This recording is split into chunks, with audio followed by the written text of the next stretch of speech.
जय भोलेनाथ, जय शम्भो।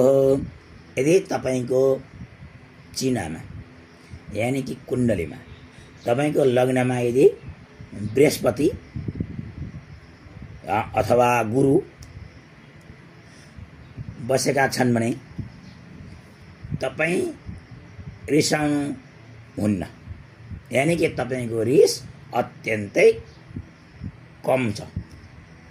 तपाईं रिसाउनु पर्यो भने पनि नचाहिने कुरा कसैले गर्यो भने त्यसको कुराको जरो पत्ता लगाएर मात्रै रिसाउनुहुन्छ र तपाईंको सत्य साबित गरे छाड्नुहुन्छ। तपाईं हेर्दा सिधा साधा देखिनुहुन्छ।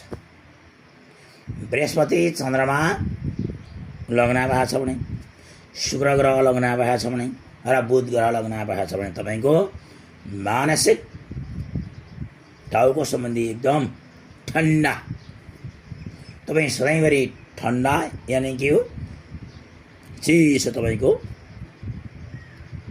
टाउको भइरहन्छ। तपाईंको टाउको गरम कहिले हुँदैन। गरम भनेको तपाईलाई रिस कहिले उठ्दैन। रिस ठन्डा भनेको कारण रिस नउठ्ने, गरम भनेको कारण रिस उठ्ने। रिस उठ्ने चाहिँ तपाईंको यी ग्रहहरू बस्दा रिस तपाईलाई उठ्दै उठ्दैन।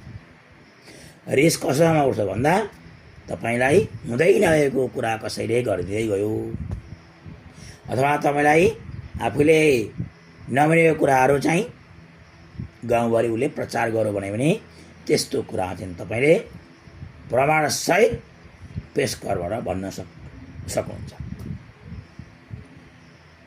तपाईँ अरूले बोलाउँदाखेरि मात्रै बोल्नुहुन्छ, बोल्दा हाँसेर बोल्नुहुन्छ। तपाईंको यो स्वभाव निरन्तर खोला पानी बगे जस्तै तपाईंको निरन्तरता एक रूपले जान्छ। कहिले माथि कहिले तल कहिले हुँदैन, समान्तरले हिँडिरहन्छ। जसको कुण्डलीमा बृहस्पति, चन्द्रमा, शुक्र, बुध ग्रह यी चारवटा ग्रह यदि लग्नमा कसैका पनि बसेका छन् भने त्यो मान्छे इमानदार, असल, सज्जनमा परिणत हुन्छन्।